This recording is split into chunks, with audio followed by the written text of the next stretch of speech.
thank you, Monica. Thanks, everybody, for being here. Thanks, Luna, for breastfeeding her baby. Right, so I'm going to give a, so Monica read the least important part of the title, okay? So the most important part is the unimpressionistic overview, okay? So this is going to be an impressionistic talk. And happy birthday, Carsten.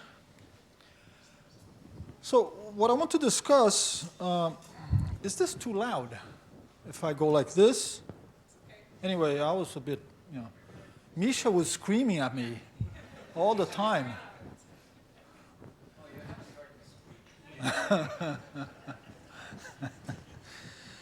So I want to present a few instances of this construction, or sort of a general construction that from a dynamical system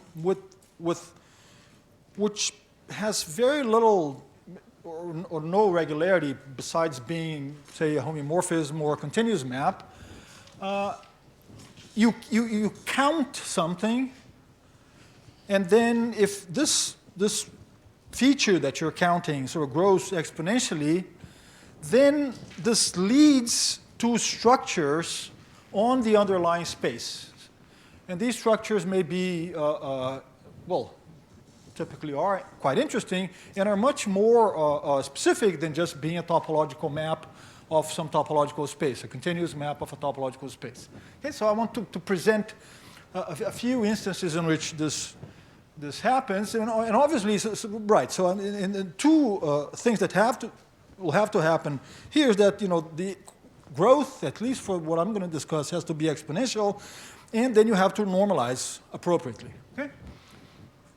All right. So the first paradigmatic example of what I'm going to talk about is this Milnor-Thurston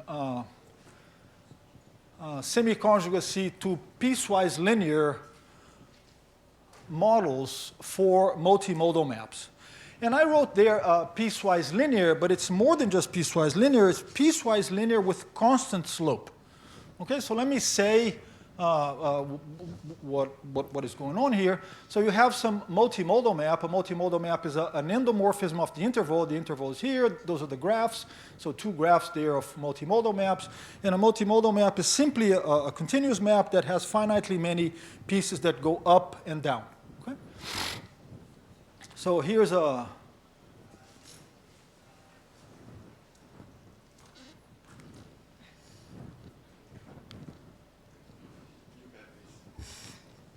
well, nothing happens, right? Oh, I see. Huh. Oh, dear. Okay, so this is a unimodal map. It has two laps, one lap that goes, one piece that goes up, one that goes down. And here's a bimodal map. It has three laps and goes down, up, and down. Okay? So lap is a lap is a piece of a monotone piece, and then you count the number of laps. Okay? And then, so this has two laps, this has three laps, but then you iterate the map, and you count how many laps there are. And then this, well, it can grow sub-exponentially, but those examples you're not interested in. But if it grows exponentially, then you define a number here, S, which is the growth number of f, to be this limit of the, well, this nth root of the lap number of f to the power n. Okay? All right. So then, well, from this, you define a measure on the interval. Okay? Does anybody say anything? Yeah. Well, and the measure is like this. You count the number. So you take a little interval, a sub-interval of your whole interval, take a little piece of it, see how many laps there are there, and divide by the total number of laps, and pass to the limit when n goes to infinity. Okay? So this is a bit of a lie, but anyway, this is an impressionistic talk, so you can't really see that I'm lying here. Okay? I'm lying just a little bit. And this turns out to be a measure, okay? And not only a measure, better than a measure, it's a non-atomic measure, okay? Right, so, and then here's going to happen, first instance when this will happen, but it will happen many other times during the talk, is that in dimension 1, a non-atomic measure induces a metric, okay? So you just declare intervals to have the length that the measure gives to that interval. If the interval has measure 0, well, then you collapse it. Okay? And that's exactly what you do here. So if you see intervals with 0 measure, you just collapse them, and then you get down to some interval, again, which now has a length structure. Oops. Now has a length structure, has length 1, say, and so this whole construction is dynamical. And what happens is that the original map that you started with, these maps here that have nothing linear to them, now we can talk about linearity. And not only are they linear, but they are linear with constant slope. And the slope is exactly the growth number. Okay? Or constant slope going up is plus s or minus s. Okay? So this is the first sort of instance in which this counting, this exponential growth, counting, normalizing produces a structure on the interval which is much better than just being a topological interval. Where did the S come from? So it was on the previous slide? The S is the growth number. S is that number. Yeah. Okay. Okay, so this is so this is the first instance in which this happens.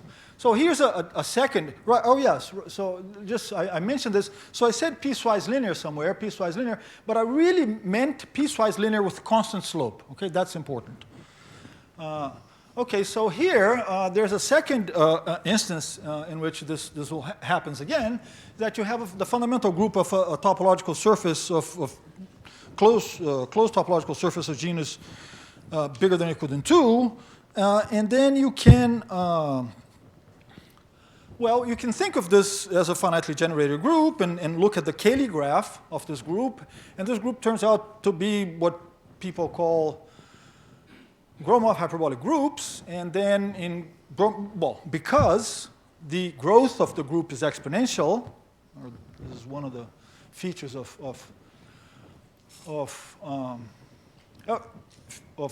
hyperbolic groups. Well, so how do you measure growth? Well, you choose a set of generators, and then you put a metric on the group, which is the word length, right? So you see how many generators you have to spend, to get to your element. That's the size of the element, and then you look.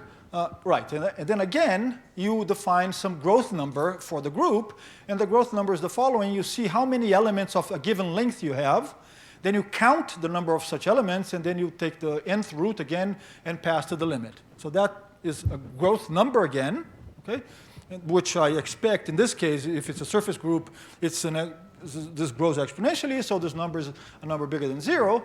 And then again, you play the same game, okay? So you'll put a measure somewhere, and where do you put this measure? Well, you put this measure on the boundary at infinity. So Gromov hyperbolic groups have these things which are called, which are their boundaries. You can define this as the paths that go to infinity under some equivalence relation. Here you can think of this as the Cayley graph as more or less the same as the hyperbolic plane, and then this boundary at infinity is exactly the circle at infinity in the Poincare plane. Okay? But there's an abstract definition for what the circle at infinity is, and then you put a measure there. Well, how do you put a measure there? Well, again, you do the same thing. Okay? You count orbits, you divide by the growth number, or you pass to the limit. Okay, so here, I wrote something here which is again impressionistic.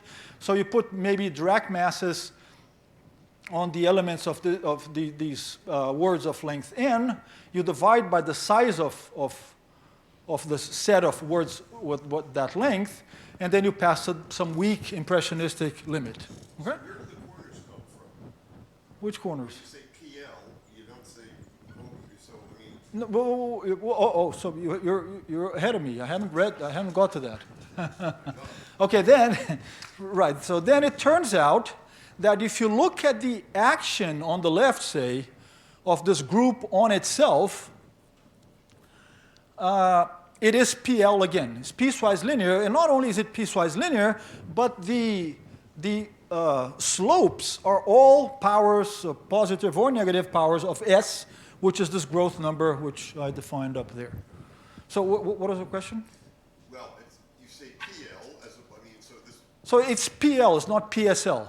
No, I know it's PL, so there's corners. So Yeah, there's corners. here is what produces. The corners are the fixed points. Yeah. The corners are the fixed points of these. These are kind of Mobius-like transformations, but it becomes PL in this instance. Okay? Sorry, does this depend on your choice of generators? Yeah, it depends on everything. Yeah. But the statement is still true, and especially since I'm being impressionistic, so you can always make it true somehow, right? Well, I hope. Right. Okay, so this statement is some, well, anyway, so maybe I'll say something more about it. Okay, so this is the second one-dimensional instance in which this counting business leading to a PL structure. Okay, but again, you see, so the circle at infinity constructed as a the set of endpoints of these paths in the Cayley graph is something that starts life being just a topological space. And all of a sudden, we have a lot more structure here. We have a linear structure that you can talk about lengths, and you can talk about PL maps. Okay? All right. So now I'm moving one dimension up, but I'm not going to get to very far, okay? I'll go only up to 3. Okay, so here's another instance in which this counting story sort of produces very interesting and well, fascinating kind of results. Is this Thurston classification of isotopy classes and surfaces, okay? So my surface in this picture here is just the sphere minus 4 points, okay? Those 3 ones which I drew over there. So here, so there are 3 kind of points, I've taken them out, say, and then there's a point at infinity which I also take out, let's say, and then I put a braid, okay, so this 3-strand braid here, and I'm thinking of this as the plane from which I've plucked out like 3 points plus the point at infinity. I put this braid, which is a wire, and I put a rubber band, an elastic band, around those 2 top holes, and then I push it down, okay, so I push it down once, oops, I get, so this curve here becomes this second curve here, and then I push it down twice, and it gets to a more complicated curve here, and then I push down again, and it gets to a more complicated curve here, and then I'm counting these numbers. The numbers there are, so I sort of make some slits here from these points to infinity, say, and count the number of times that this blue curve intersects the red slit, okay? So the numbers that appear are 0, 1, 1, and 1, 2, 3, and then 3, 5, 8, and then 8, and who knows what's going to appear next? Yes? 13, and? I don't know, anyway. But these are the Fibonacci numbers, okay? So this is the Fibonacci sequence. And then we're again seeing something that grows. It grows exponentially, and it has a rate of growth, a well-defined rate of growth, which is the golden number. And then again, you can play the same game. You count. You normalize dividing by some power of some well-defined number, you count, and then you pass to the limit, okay? So what will happen here is something more elaborate than what happened before. It's not quite some metric structure on a circle, something more elaborate. But what happens is that in the limit, after you take this blue thing and you push it down once, twice, 3 times, 4 times, you start seeing a very, very long simple closed curve that goes around and around and around, and then as you pass to the limit, this becomes a foliation. Okay? And not only a foliation, but it's a foliation with this counting thing that you can measure how thick these wads of leaves are in this foliation, and this becomes a singular foliation, has finitely many singularities, and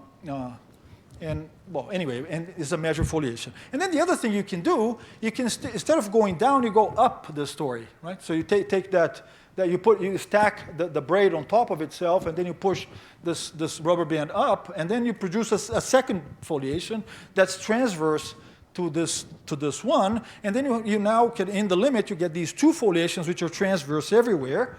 And here's a caricature. So, now I've changed. My surface is not the 4 times punctured sphere anymore. It's some genus 2 surface because it's, I don't know, sexier to draw. And then you have these two foliations, which are measured foliations. You know how thick a wad of leaves is. And it can have singularities, right? Like a 3-pronged singularity here, a 1-pronged singularity there. Okay, and what happens with these foliations under the map or the isotopy class is that one of them gets squeezed, the other one gets stretched. And by what factor? Well, the factor is the growth number, that S there. Okay, well, it's in this case, well, in the previous case is the golden number. And then it's squeezed in one direction and stretch in the other. So that's what the story is for the foliations. But you can also think about this in a different way, which is more adapted to the title I had for the talk, which is you can think of this as a flat structure on the surface. Okay? So every point you have a nice Euclidean structure is just a piece of paper, right? Of Euclidean paper.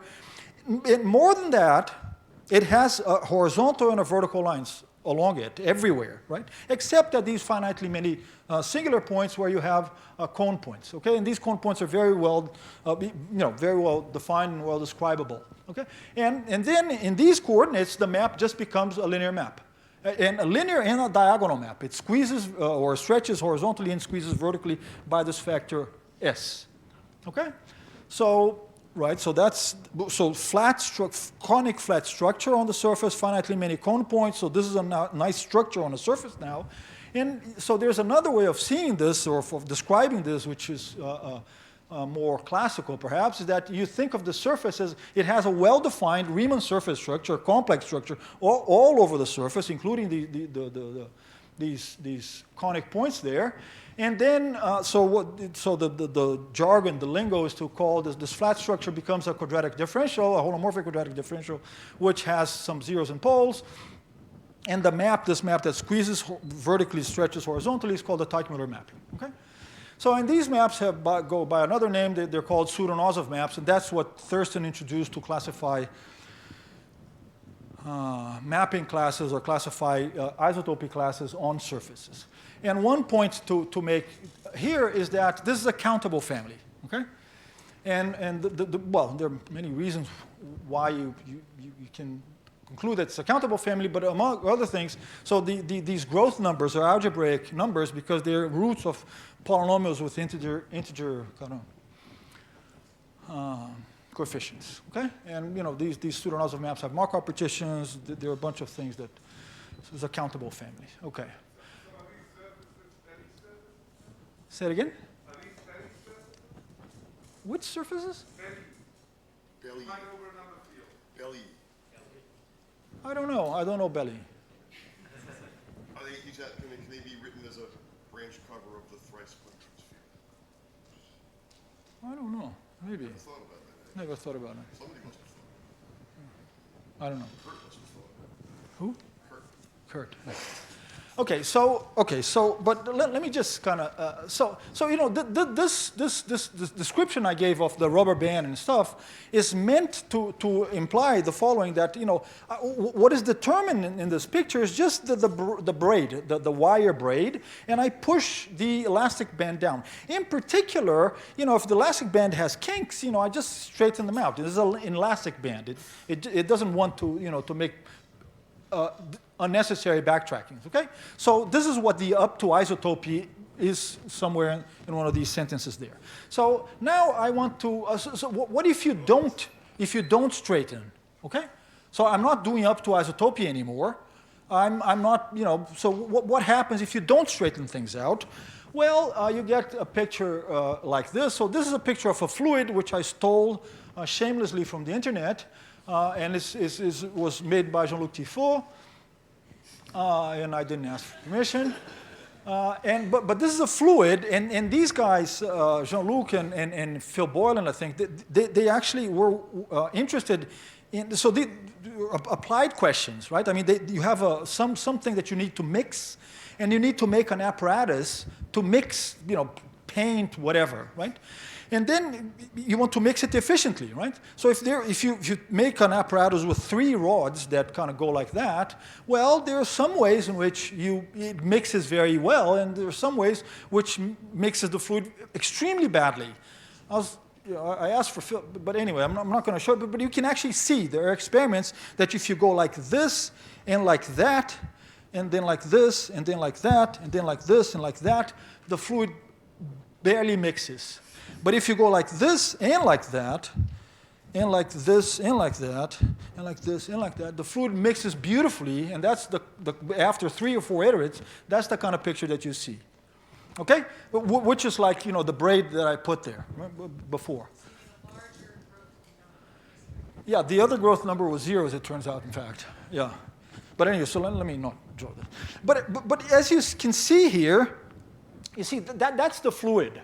And then, if this fluid was the rubber band, then these kinks there, these backtracking things, you just pull them tight. I mean, this is, the elastic bands don't usually sit, with little kinks in them if they're tight, right? So I was allowing myself, or I was forcing myself actually, to pull tight these kinks. But, well, what if you don't? Okay? So the answer is this. You think about it for 20 years or more, and then you come up with a new definition, which is the definition of what I call measurable pseudonosov maps, so this is a generalization of this definition of pseudonosov maps that Thurston had. A surface with 2 measured foliations, which are transverse, and with finitely many singular points. Okay? So in order to think about all the possible kinks and let the kinks happen everywhere, for example, you have to allow for foliations which, with densely many, say, singular points. Okay? And a foliation with densely many singular points is something that, you have to think about what it is that you're really talking about, because there are no flow boxes. You can't talk about flow boxes. You can't, so you have to talk about something else. But still, there's a definition, and the definition starts, so you have a surface and a self-map, and such a self-map is called a measurable pseudonosov if you have some pieces of information. So this is a different language that we had to invent, okay? So BIPM and PUSNA. PUSNA is a state in India. No, sorry, this is a bad joke. So BPM is a Borel probability measure, and PUSNA is positive on open sets and non-atomic. Okay? So you start with the surface with an F invariant Borel probability measure, which is positive on open sets and non-atomic.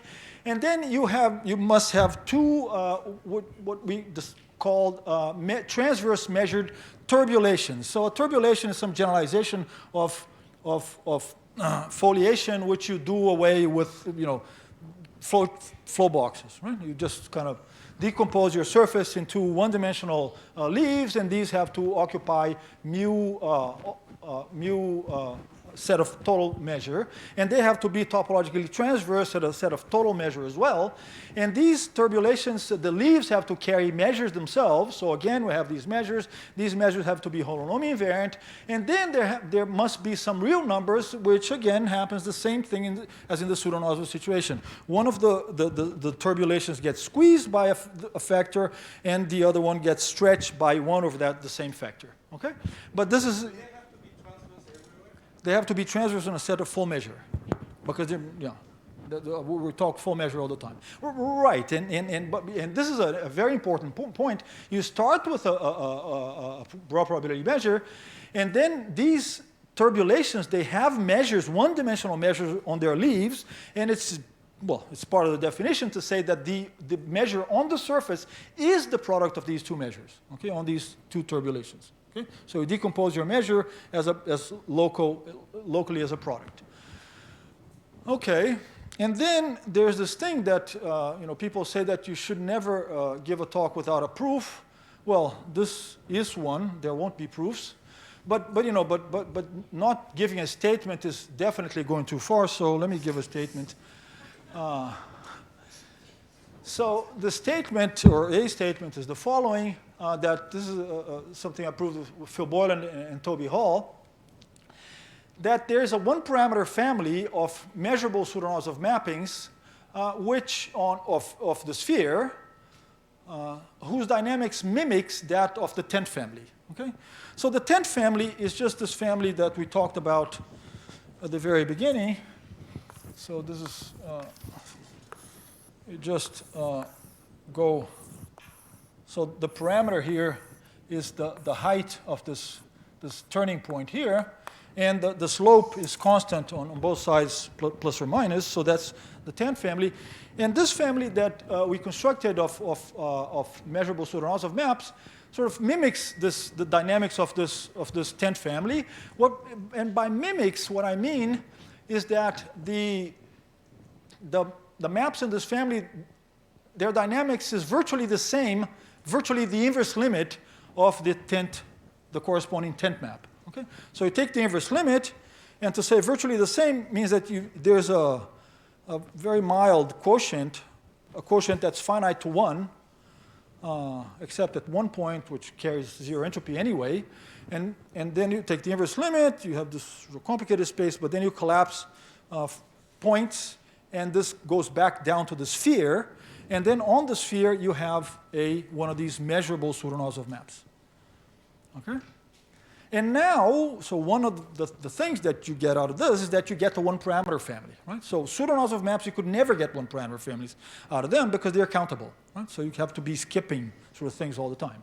Here, so the growth numbers are all real numbers between square root 2 and 2, and you can just kind of really go along sort of a path of maps in the direction of, well, more complicated dynamics maybe. Okay?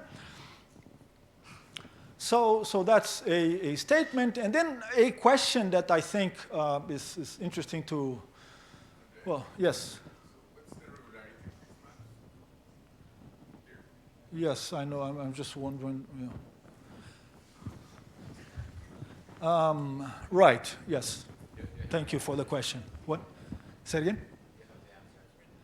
Yeah, right, but I can't read it, so I'm not going to answer, okay? Just a second. Right, I'll get to that, just a second, okay? So here is a conjecture, okay? So the question is the following. So are these measurable pseudolaws of maps the correct analogs in dimension 2 for piecewise linear constant slope maps in dimension 1? Okay? So every multimodal map by the Miller-Thurston theorem has a piecewise linear constant slope model, okay? So I proposed, measurable pseudolaws of maps as the correct analogs of this thing in dimension 2. Okay? Well, arguably, they're a lot more difficult to describe than to say that it's a piecewise linear map, right? But anyway, yes? Is it different from saying you're going to add more punctures that are fixed? It's a different thing what you're doing. Is that right? Well, the punctures have become dense now, so I have to throw them back in. I don't want to be dealing with a surface with a dense set of punctures. Okay, so anyway. Okay, so here's a conjecture that I expect to be true. If you start, we need sufficient smoothness. You need to talk about measure of maximal entropy and things like those. But in any case, so if you in the correct context, if you have a surface map which is a C-infinity surface diffeo, then there should be and then assume that you have a single homoclinic class. Well, assume that some assumption that your map is not, you can't break up your map into smaller pieces, let's say. So you have a single homoclinic class, then you can take a quotient which produces a measurable pseudolaws of map, okay? And the quotient is a mild quotient in the sense that what you're collapsing to points or sets that carry no entropy. Okay, so you're not destroying any dynamics in this collapse. Okay, now I'm going to ask the same question that Juan just did. So I think that these maps have a lot more structure than just these two turbulations, blah, blah, blah. I think there should be well-defined Riemann surface structures, and these maps should be Teichmüller mappings. In particular, they're quasi-conformal, and in particular, they have, locally L2 weak derivatives and such things. Okay, but that's as far as, that's all sort of, I expect that to be true, but I don't know, I haven't proved it. Is that all right? Yes. Are they even continuous? They're very continuous, yes. Yeah. Continuous they are. Yeah. Well, I mean, you sort of, here is sort of one, right? I mean, so this is this fluid that you've mixed. I mean, well, it's not quite one because you have to collapse this, these white kind of empty spaces here. You have to sort of collapse those 2 points. But they are, and this train track, since I stole the picture, I couldn't tell Jean-Luc to remove the train track from here. But anyway. So is there an appropriate uniqueness statement? I mean, with appropriate terms and conditions up to whatever, so that you can literally say that in the case of appropriate algebraic numbers, you recover the original. Well, right. So this family, I say that it's a one-parameter family of measurable pseudonosovs. But actually, as we vary the parameter, these measurable pseudonosovs, so they form probably full measure subset of parameter space, but it happens at densely many points that you have what are called generalized pseudonosov maps, which are very much like Thurston's pseudonosov maps, except that you allow infinitely many singularities with only finitely many accumulation points. So, a lot of a dense subset of this family is very nice. And even is not dense, it's kind of quite sparse, but you even see many, countably many, obviously, but kind of spread out there of actual pseudonosov maps with only finitely many singularities. Every so often you see these things, right? So as you move the parameter. So this kind of goes through all the possibilities. Okay. All right. So let me. Okay. So you see, I started with one real dimension, and then a second, and then I went to dimension 2, and now I'm going to back to one dimensional, but I'll stay. One complex dimension. Okay? So I'll talk a little bit about this work of Mario Bonk and Daniel Meyer, and I think some statement here. Well, a lot of this is there's a parallel theory developed by Peter Hysinski and Kevin Pilgrim, which I don't know very well actually, but in any case, so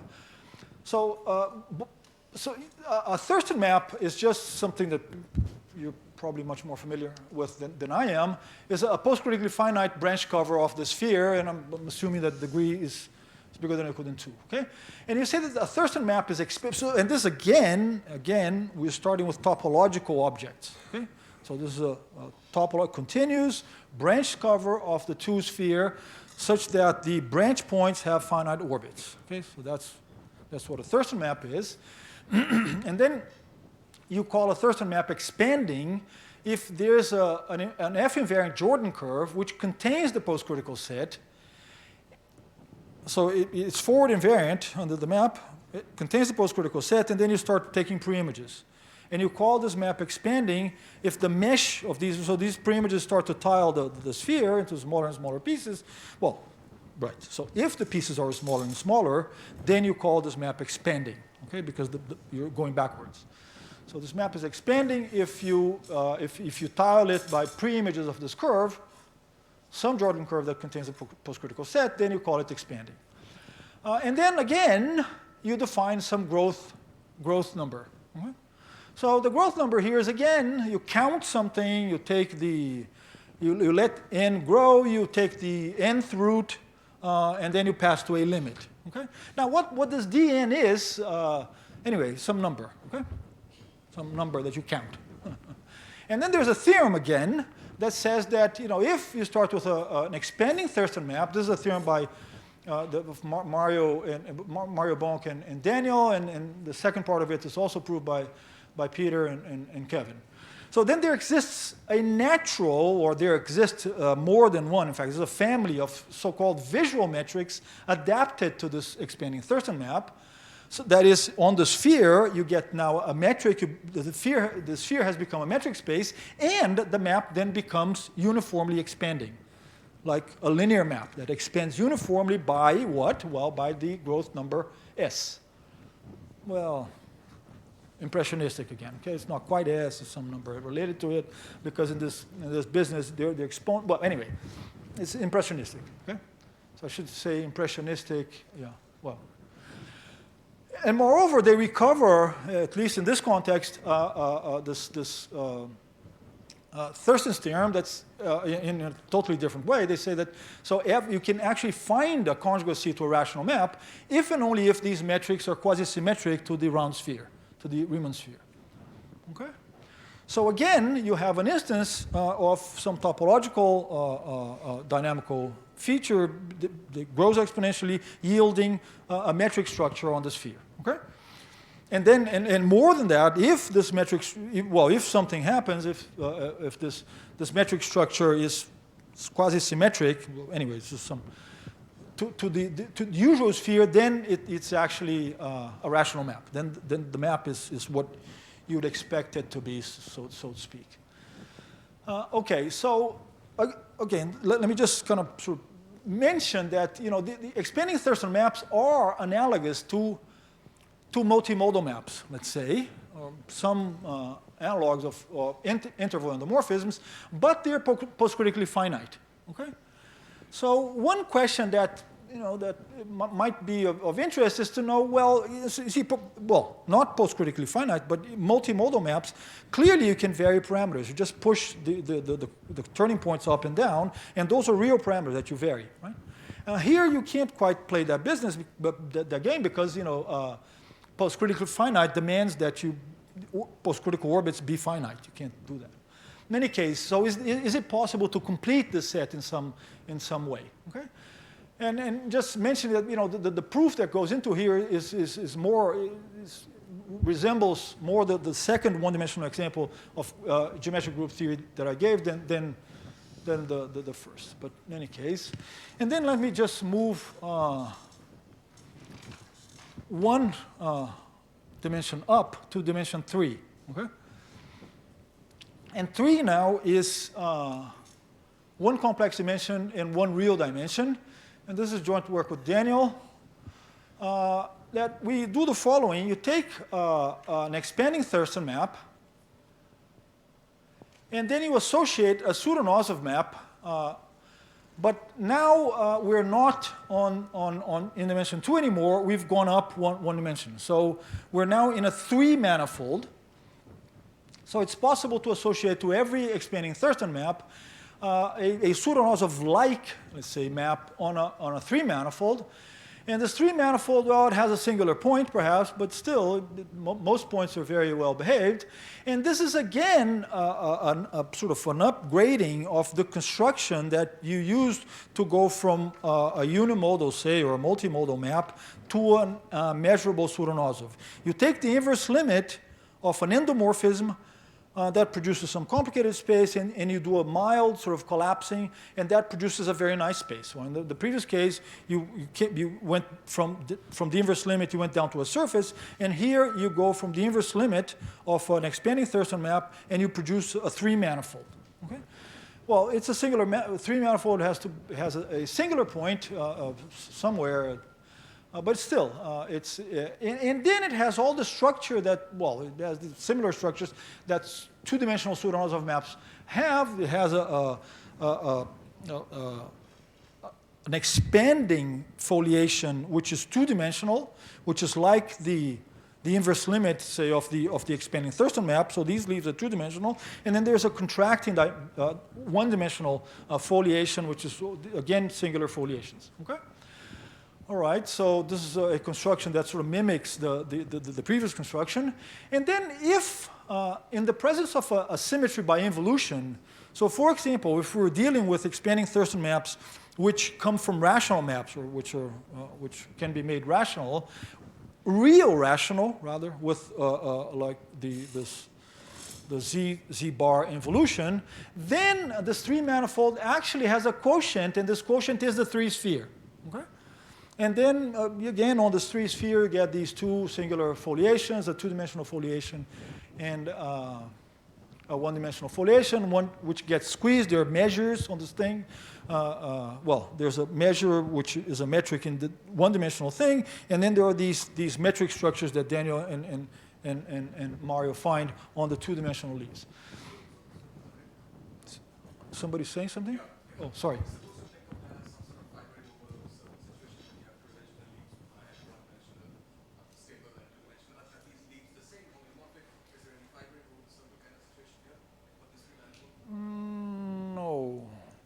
No.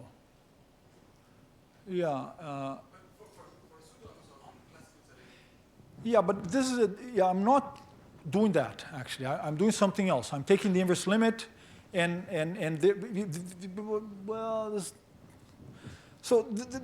this doesn't quite fiber over the sphere. They don't fiber over the circle. They don't quite fiber over the sphere, but they almost do up to you have to open up the singular point, and modulo doing some cutting up. Then they fiber over the sphere, but they don't fiber over the circle. This is some, and then well, okay. So anyway, so good question, but again, I'm here to not answer all the questions. Okay. So this is something we don't know. So there are all these structures on the 3 manifold. So there's foliations, metrics, quasi-symmetric perhaps to something or other, a metric in a 1-dimensional singular foliation, blah, blah, blah. But we don't know very well what kind of 3-dimensional structures this may induce or imply or on the singular 3 manifold. We don't know that yet, okay?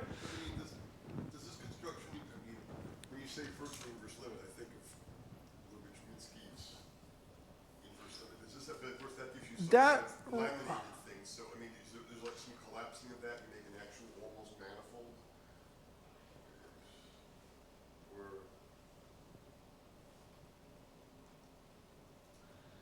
Yeah, but what Lyubich-Minsky did was to attach.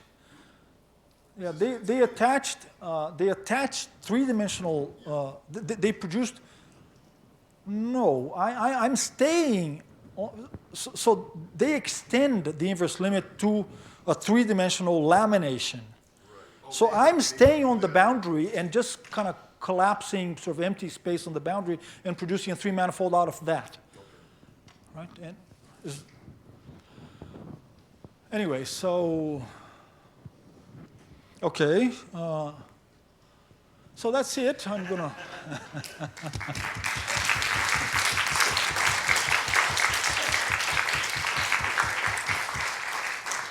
So let me just, Luna is, so I'd like to thank everybody who put this together. Thank Carsten.